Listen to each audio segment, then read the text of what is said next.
We have to close.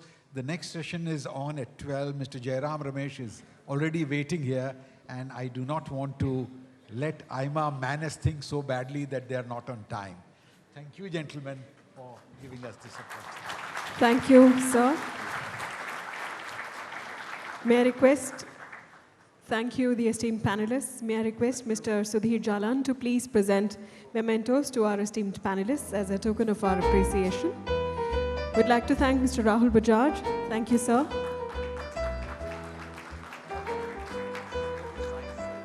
Our thanks to Mr. R.C. Bhargava.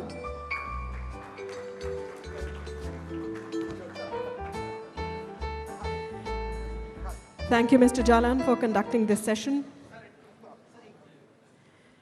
With that, ladies and gentlemen, we have come to the end of this session. May I request you all to please kindly remain seated. We are not taking a break. We are launching ourselves into the next session. Please remain seated because there is no break for the next session.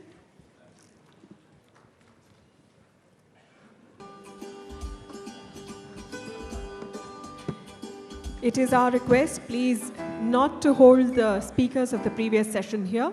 If you'd like to interact with them, may I request you to please let them leave the hall and please interact with them later on. With that, I take the pleasure of inviting on stage Mr. Jairam Ramesh, Senior Leader, Indian National Congress, Member of Parliament, Rajya Sabha, and Mr. T.K. Arun, Editor, The Economic Times. Ladies and gentlemen, the poll question for this session is, should India choose fast economic growth over environment and democracy? I request you all to please log in to the AIMA app or website and participate.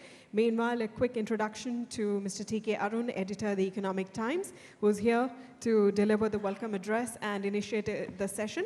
He's the editor of opinion of The Economic Times, India's leading business paper, and supervises the paper's editorials. His blog, Cursor, appears on the online editions of both The Economic Times and The Times of India. And ladies and gentlemen, his achievement list is really, really long. I don't really think we can do justice here. So may I request Mr. T.K. Arun to kindly deliver the welcome address and initiate the session.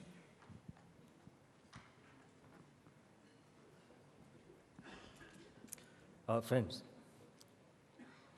my job of welcoming you has already been done, and my guest, Mr. Jairam Ramesh, doesn't need any introduction to this particular audience. Now, the topic is something very close to Jairam's heart, and it is to be hoped it will be close to your heart as well. Is there a trade-off between economic growth and conserving and protecting the environment? This is the heart of the debate. It used to be considered a big thing that in order to protect your growth, in order to accelerate economic growth, you needed to sacrifice some bit of the environment. This used to be the mainstream understanding. This conventional wisdom has now been challenged, and people increasingly understand that in order to stay healthy and grow fast, you need to take care of your environmental concerns as well. Now, when he was the Minister for the Environment, he had actually taken several steps to ensure that these two go hand in hand and are harmonious. Today, Delhi is the most polluted city in the world. We are competing only with Beijing. What does this doing to your health and mind? The money that is spent on disease, on taking care of our health, lost productivity, do we factor that in the cost of actually growing in a manner without taking care of the environment? Now, these kind of things which are considered externalities have to be internalized into the cost of growing. If you do that, then we will see that the environmental growth is far more sound. We are at the cusp of a dramatic revolution in energy, and that depends on storage technology. People fail to appreciate the transformation that is going to happen in the world if battery storage technology matures to a level where you can do away with petroleum fuel for cars. Every vehicle will run on electric engines. An electric engine is 90% energy efficient. The electricity that goes into that motor is converted into linear motion of the vehicle, 90% of the energy. The internal combustion engine's energy efficiency is less than 20%. You are driving away heat using coolants, a radiator, and everything. You are losing energy. It is a highly inefficient mode of transport. An internal combustion engine has 1,420 moving parts. The electric engine has no moving parts. Tesla is able to offer unlimited warranties to those cars because of this. This kind of a revolution is going to happen, which will finally drive the demand for crude only as a feedstock for the petrochemical industry. You can imagine the impact this will have. This might look like some kind of ranting of a futurologist, or it might be a realistic possibility. So let's just understand this is no longer ecology and the environment and changes in energy demand and utilization are not the concerns of some fringe enthusiasts on the margins of society and economic policy making. It is mainstream. And nobody better to speak on this than Jairam Ramesh. Jairam.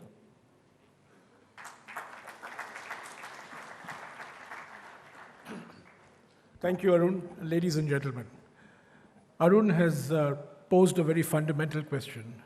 Is there a trade-off between economic growth and environmental protection? The answer to that is simple and direct. Yes.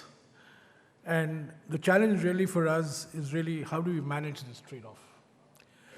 Now, before I actually get into answering the nuts and bolts of his question, let me say that all of us, all of you at least certainly, who are here this morning, agree on the essentiality of growth.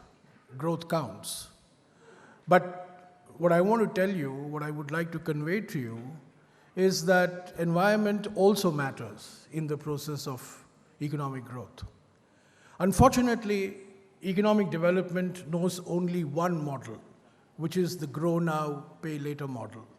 That you have 25 years or 30 years of 7 to 8% growth, sustained over a long period of time.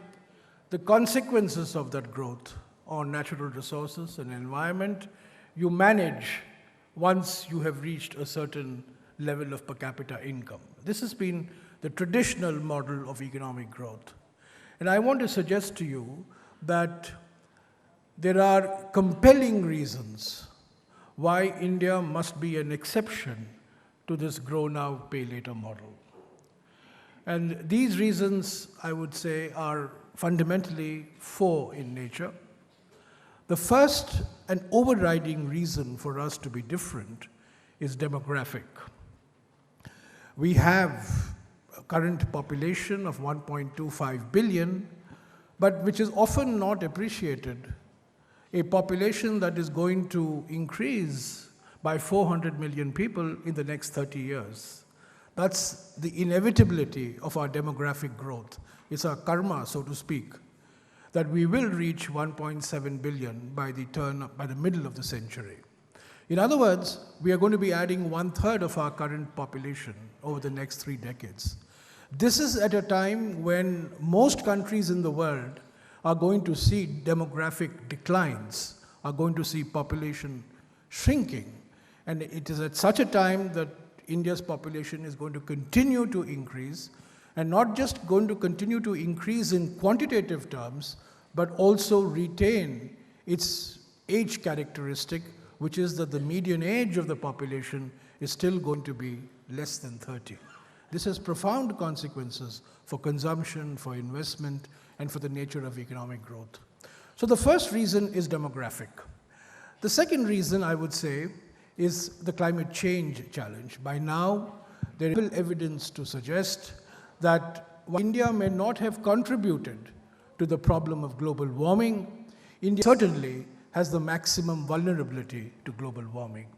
Whether it's the unpredictability of the monsoon, whether it's the increase in the mean sea levels, whether it is the retreat of the Himalayan glaciers, or whether it is the loss of forest cover because of extraction of minerals like coal, bauxite, iron ore, uranium, and so on, the vulnerability that India has to climate change is multidimensional, which calls for a pause and a relook at the nature of the growth strategy that we have to adopt.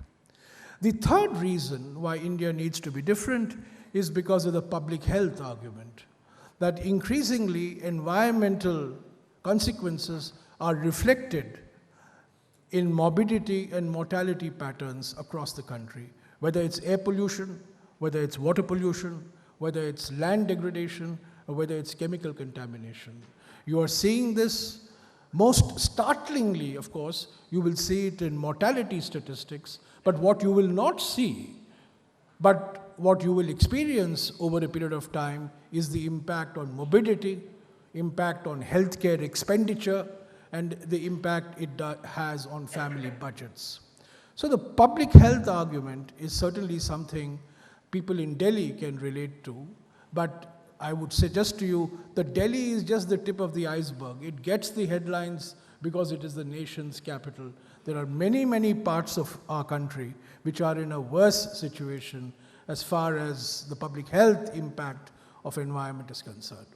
And the fourth and final reason why India must be different to the grow now, pay later model is that unlike in most countries of the world, particularly the Western economies, environment is not a lifestyle issue in this country.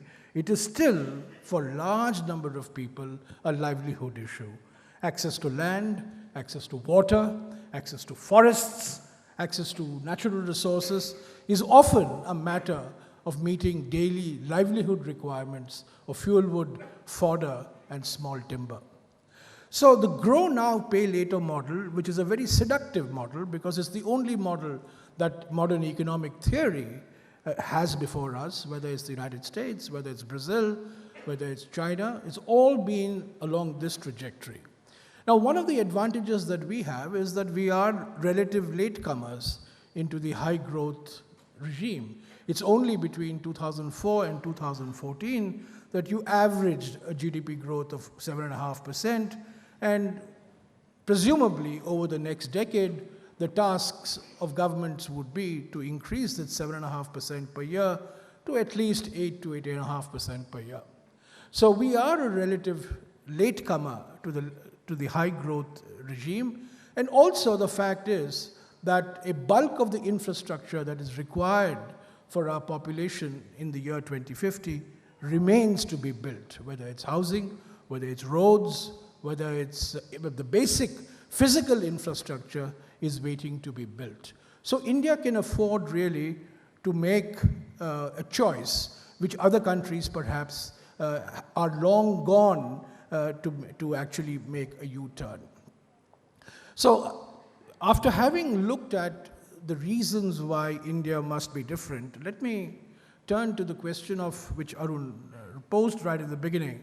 If we accept that economic growth is essential, which nobody can doubt, if we accept the proposition that environment also matters for us, for the reasons that I have enumerated, then how do we bring a convergence between the two? How do we make sure that the growth is not only rapid and inclusive, which is the objective of all governments, but growth is rapid, inclusive, and ecologically sustainable as well? I mean, that's the big challenge before us. And what I want to suggest to you is that there are trade-offs. It's not an easy convergence to be had. There is no magic formula to be adopted. And these trade-offs will have to be made as part of the political economy of our democratic process.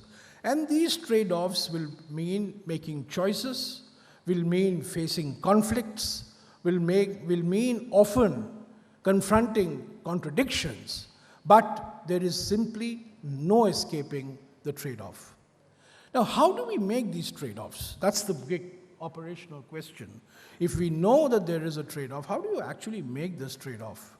I think the trade-offs, what I would put forward is that you need certain prerequisites which ensure that in the process of making trade-offs, there are no adverse impacts both on environment as well as on growth.